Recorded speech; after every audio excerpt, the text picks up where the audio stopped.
இன்றே டவுன்லோட் செய்து உங்கள் ஃபேவரட் ஷோக்களை என்ஜாய் பண்ணுங்க.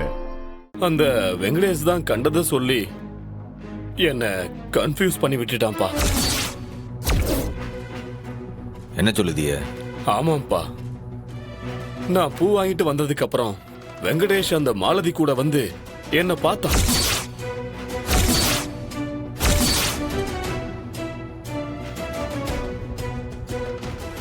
என்னப்பா இதெல்லாம்? சார், ஏமா என்ன பண்ற? யாருமா நீ?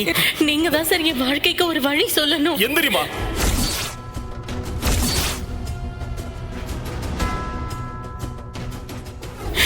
நான் தான் சார் உங்க பையன் லவ் பண்ற பொண்ணு.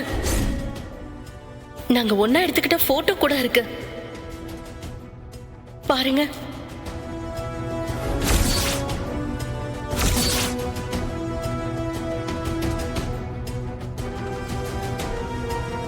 சார், அந்த ரத்னாவோட ஹஸ்பண்ட் நான் தான் சார். அந்த ரத்னா நல்ல பொண்ணு இல்ல.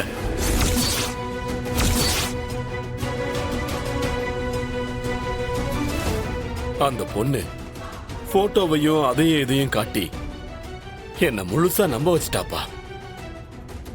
அவ கண்ணீரை பார்த்த உடனே நான் கலங்கி போயிட்டேன். அவ சொன்னதை பார்த்து ரத்னா மேலதான் தப்பு இருக்குன்னு நினைச்சிட்டு நான் முட்டாள்தனமா நம்பிட்டேன் சண்முகம். அறிவு கிட்ட பேசினதுக்கு அப்புறம் தான் அந்த மாலதி என்னமோ செஞ்சிருக்கா. அந்த வெங்கடேசனும் உடந்தையா இருந்திருக்கான்னு எங்களுக்கு இப்பதான்ப்பா தெரிய வந்துச்சு.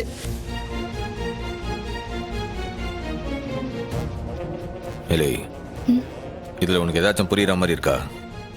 என்ன நடந்திருக்கும்னு ஒன்னும் புரியல. ஆனா இதுலயும் அந்த வெங்கடேஷ் சம்பந்தப்பட்டிருக்கான்னு மட்டும் புரியுது. ஆமால, எல்லா விஷயத்துக்கு பின்னாடி அந்த வெங்கடேஷ் தான் இருக்கேன்.